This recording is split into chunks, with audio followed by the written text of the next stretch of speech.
What's up, guys? It's Trevor the Good here again with another Abridged Battle Report for you. This time we're doing Cygnar versus Cryx. So this game is an epic press ganger battle between yours truly, PG Trevor the Great, and the nefarious and evil Cryx forces of PG Snake Man, or Paul. Paul is one of the sort of movers and shakers in my local meta here. He's a driving force between many big events that happen in the Massachusetts and New England area. He's running the New England team tournament, which I've been going on about forever. He is also one of the masterminds of the events at TempleCon, so it's kind of a big deal from the organizational standpoint. So this game, we are playing the Outflank scenario. I'm playing my eHaley list, and he is playing pDeneghra. The Outflank scenario, for those who don't know, is there's two 12-inch zones, one on each side of the board. If a player controls one of these zones, they score 1 point. If they dominate, they score 2. And the first 5 points wins the game.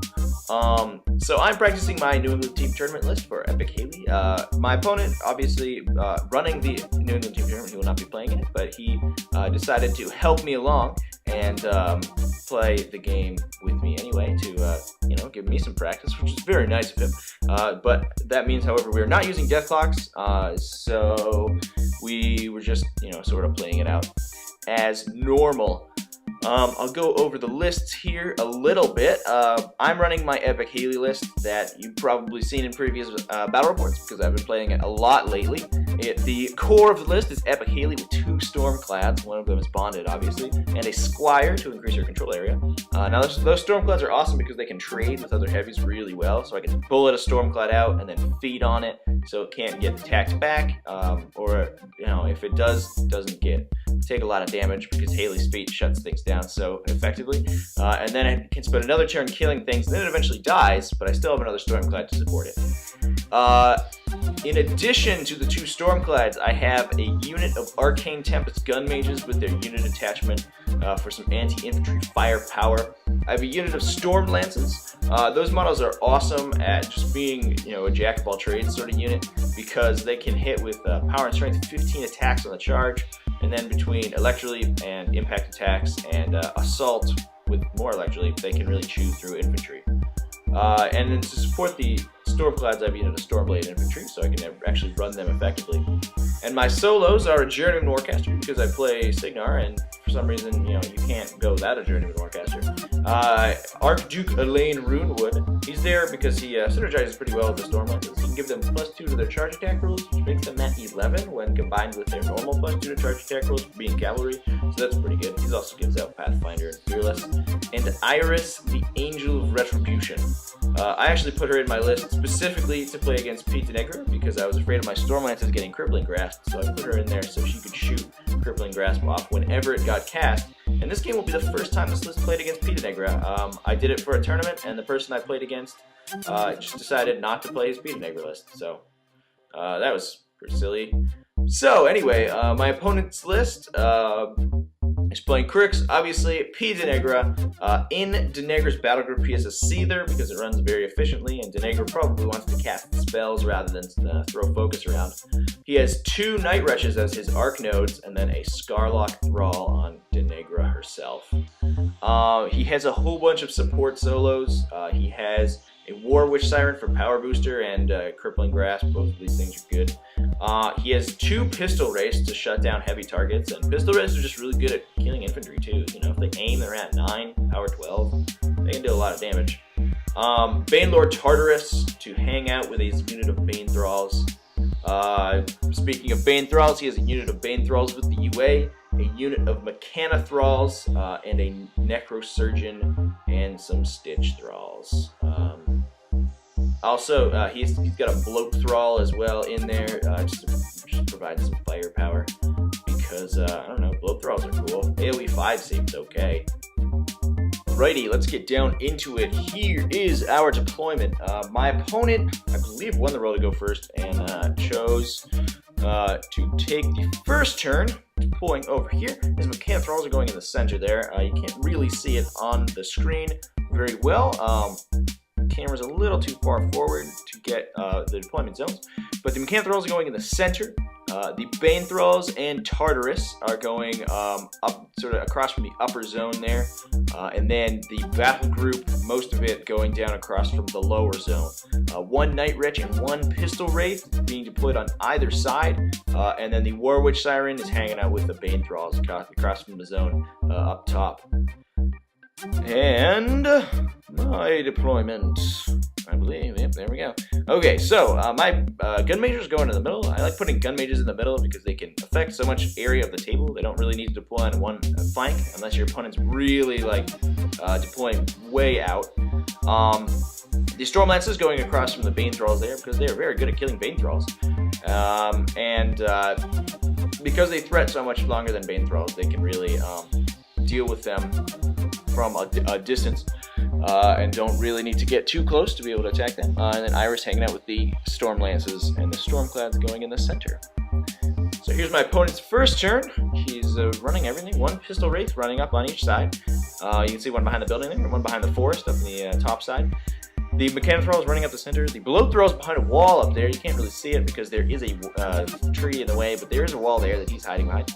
And then the Seether and one of the Nightwretches hiding behind the forest. The Nightwretch is actually in the forest to get concealment. Not that it matters, because most of my long-range guns ignore concealment anyway, but it's still a nice bonus to have, just in case. He's got his Bile Thralls and Necrosurgeon running up behind the wall of MkII Thralls. And then Tartarus and the Bane Thralls running up on the upper top side there. Yeah, there they go. Look at all those Bane Thralls go.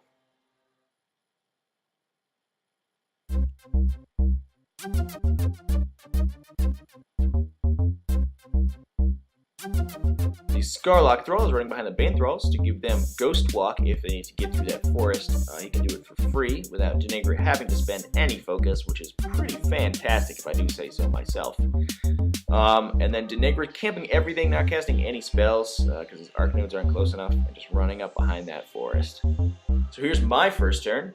I was really worried about those Pistol Wraiths shutting my Stormclads down, so I was going to cast Deceleration on the first turn, and then I put that Stormclad behind a wall to give it enormous defense against shooting. With Telekinesis, I can get it out from behind the wall whenever I need to, so I'm not too worried about it. I considered putting it on the hill, but I don't, because the Pistol Wraith could have aimed at that point, I was not, I was kind of worried about him still just detailing me. The Gun Mages moved up and took a couple shots at the MkII Thralls with Snipe. 4 of them were in range, so I was hoping if I could kill 4 MkII Thralls, then I would kill a net of 1, because the Necrosurgeon can only make 3. But I missed one of my attacks, so I just took a couple shots at the Nightwretch and ended up missing. Arcane Shield going out on the Stormlances, they're running up. They're not going too far because they out-threat the Bane Thralls, so they don't need to get up too close. And worst comes to worst, they can just ride by attack and shoot them with their little guns. So that's pretty cool.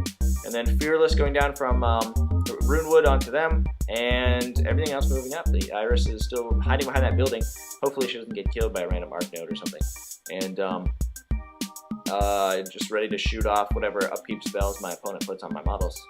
Other than that, pretty much standard. Eihale's hanging out behind that wall up in the center there with deflection or deceleration on herself, and camping everything else. She doesn't have any upkeep spells, so she has nothing to really do with her focus on the first turn. And the Stormclads, with the accumulator that they get from the Stormblades, don't really need the focus to run, so they're pretty efficient. Here's my opponent's turn 2. One focus going down to the Seether. I don't think he needs it, actually, or it generates its own focus. So running up Tartarus, power boosting that Nightwretch over there in the upper zone and running him up to just beside that forest. Casting Crippling Grasp onto the Stormlances. Eiryss is clapping her hands because that's why she's here. So they're Crippling Grasp, and then casting Scourge on that front Stormlance there. Now, that is a 3-inch AoE, which knocks down everything in the AoE, so it hits the Stormlance and the Stormclad. Does a couple points of damage to the Stormlance, whose armor is reduced by Crippling Grasp, but nothing to the Stormclad because he's it's only blast damage and his armor is high enough that it doesn't really matter. Alrighty. So that was Deneghra's activation. She's walking in behind the forest there, so she doesn't get randomly charged and killed by a Stormclad. The MkII Thrall is being very showing a lot of restraint and just advancing up rather than running. I was a little confused by this because that would give me more time to shoot at them and kill them. he would, you know, get closer up in my face if we just ran them. But I guess he was worried about protecting his Bile Thralls or something. Anyway, they both were all walking up and taking a shot at the knockdown Stormlance there. Hits a couple Gun Mages and the Stormlance and the Stormclad. The Stormclad is armor high enough that it doesn't matter. The Stormlance, I don't think actually takes any damage, and I think he does kill one Gun Mage with the blast damage. Although Deceleration is helping me quite a bit there. That +2 armor against ranged attacks is pretty good, even with Crippling Grasp on that unit. They go back up to armor 20.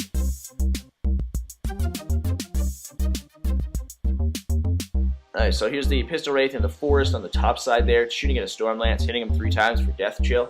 So that's really annoying. I'm going to assault with that unit next turn, I know that already. And if I assault and I'm Death Chilled, that model just doesn't do anything. So that's a little annoying. I'm going to get one Stormlance. It's pretty much out of the game because of that Pistol Wraith, but I mean, what can you do? And then last but not least, all the infantry running up. The Bane Thralls hiding behind that forest, terrified of the Gun Mages, and then the Bile Thralls behind the wall of MkII Thralls. So here's my turn. My Bonded Stormclad, which is the one across from the lower zone there, is in perfect range to charge and kill that Seether, and hopefully cripple the Arc Node over there as well. So that's going to be my plan. I'm going to charge that thing up, feed on it, and then get, you know, my Stormlances stuck in and just do as much damage as possible. That was Eiryss shooting at one of the Stormlances, shooting at Crippling Grasp. I dropped Arcane Shield, and then I'm just going to recalculate later. EHaley telekinesising the Stormclad forward so it can get around that wall, walking up, feating, and then he catches everything but the Warwitch Siren and the Skarlock Thrall, I believe, and Deneghra herself. She's just out of my control area and I can't move anymore, but I'm not too worried about it. And then she's casting Deadeye on both of the ranged units, so both the Stormlances, and the Gun Mages. And then the Journeyman walks up and recasts Arcane Shield onto the Stormlances. Runewood goes up, uses Reveille to knock down those stand up those two knockdown models. He takes a shot at MkII Thrall and kills him. So good job, Runewood. That hand cannon comes into play a lot, and people don't really suspect that he has one, because he's holding a big sword on his model, but he does shoot things quite a bit.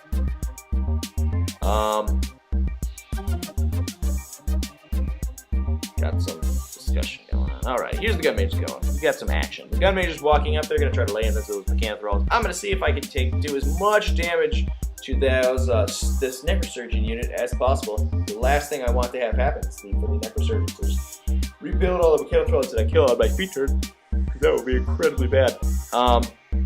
So there they are, taking some shots, taking out as many models as possible, killing the key models I need to deliver a Stormlance onto the Necrosurgeon herself, and then taking a couple shots onto the Arc Node there. One of them also killed the Pistol Wraith, so that's pretty useful. Pew, pew, pew. Pew, pew, pew, pew, pew, pew. All the dice rolling.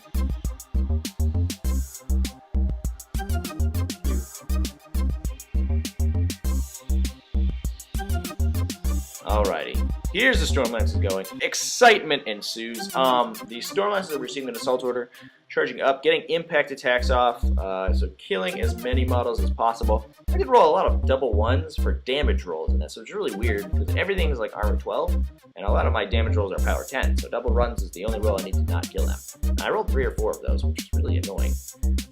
So the one that's just Death Shield is just hanging out in the back there.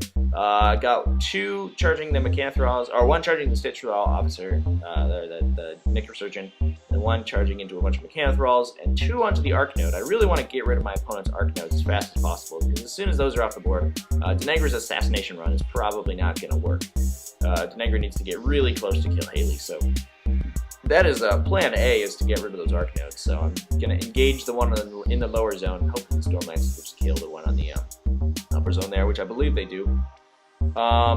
Here are the Stormlances going in and zapping the MkII Thralls to smithereens. I think that last Stormlance, the lower Stormlance there, ends up killing the last MkII Thrall, so I end up wiping out that unit.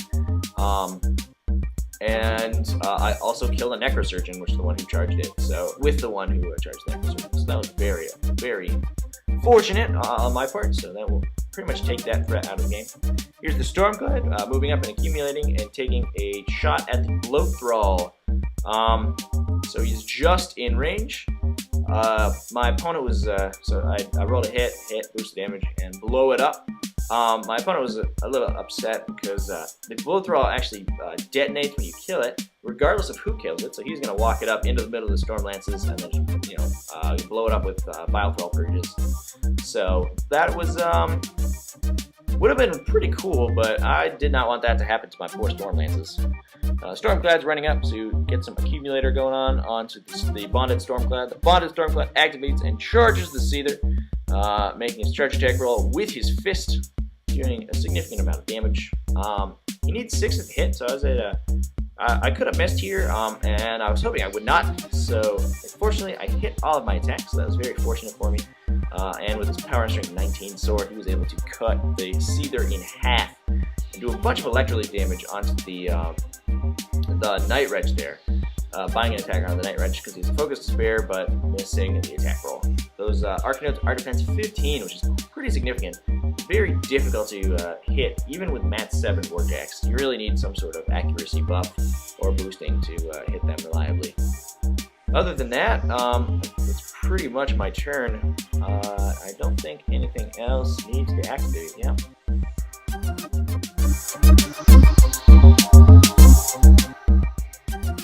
Alrighty, so my opponent entered my feat turn. Not a lot happening. I wasn't too worried about the order of activations here. Because all of these spellcasting models activate after everything else, all I needed to do was, you know, basically try to get my opponent as locked up as possible. I did activate his Vile Thralls before his Necrosurgeon, so there was no, the remaining Necrosurgeon models. So there was no way that he could purge and get them out of the way. There were 2 Vile Thralls that were engaged by Storm Lances, because Storm Lances do have reach all the time, which is very useful. So he purged all over the Storm Lances, did as much damage as he could, but against armor 20. Not a lot going on there, and then just corroding them. And ended up killing 2 of his own Vile Thralls and the rest of the Stitch Thralls.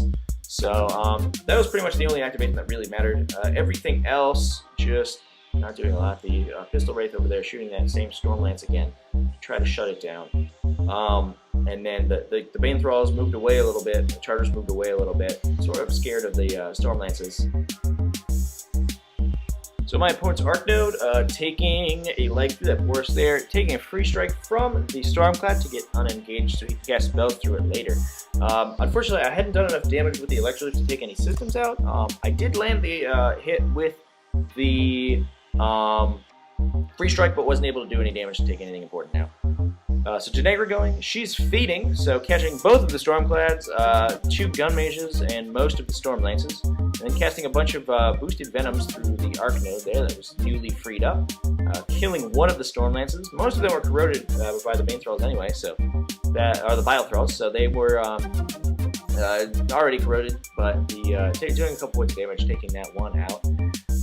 Next up, the Skarlock Thrall, walking up. He was not caught on my feet, so he's got all his actions.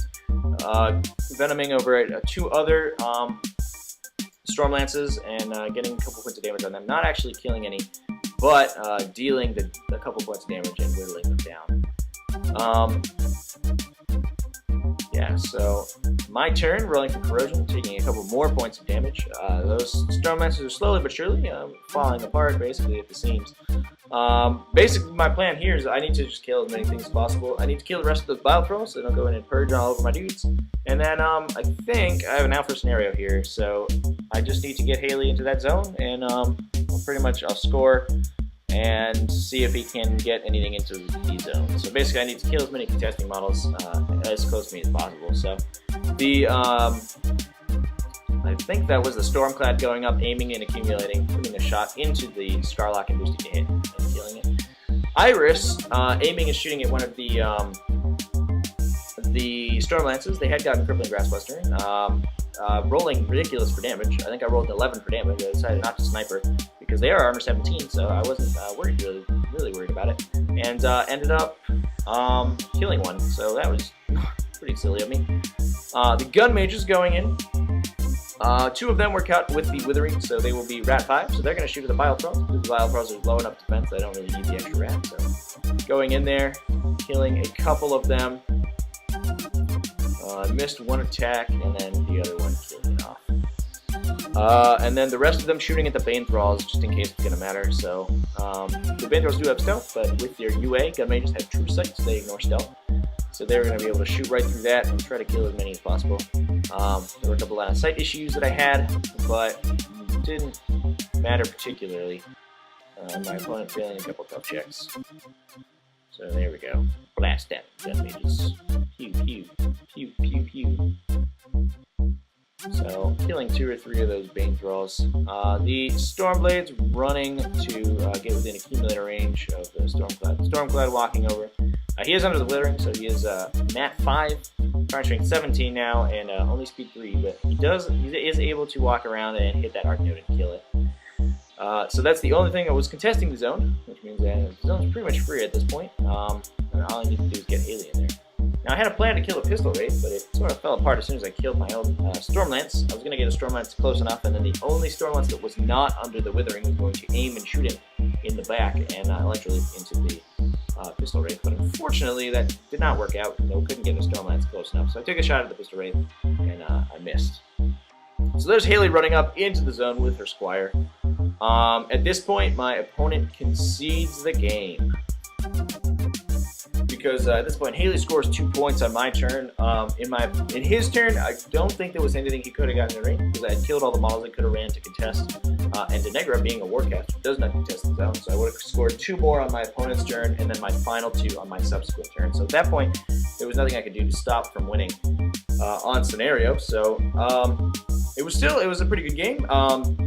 I think we discussed this after the game, but my opponent was very cautious with his Bane Thralls and his Beginner Thralls. I think if he had just kept the Bane Thralls more central, so I couldn't, run away from them, which I did with the Stormlances, and basically shut them down for 2 turns with my feet, then I think they would have been a lot more of a threat if they had just run up behind the Mechanic Thralls maybe, and I would have killed the Mechanic Thralls and then had to deal with his entire unit of Bane Thralls. But he moved them out too far on the flank, and they weren't really able to affect the game very much. But yeah, good game for my opponent. Hope you guys enjoyed this abridged battle report. If you want to get the full experience and all the smack talk that goes around, check out the full battle report. And remember to like, comment, and subscribe. Thank you very much for watching.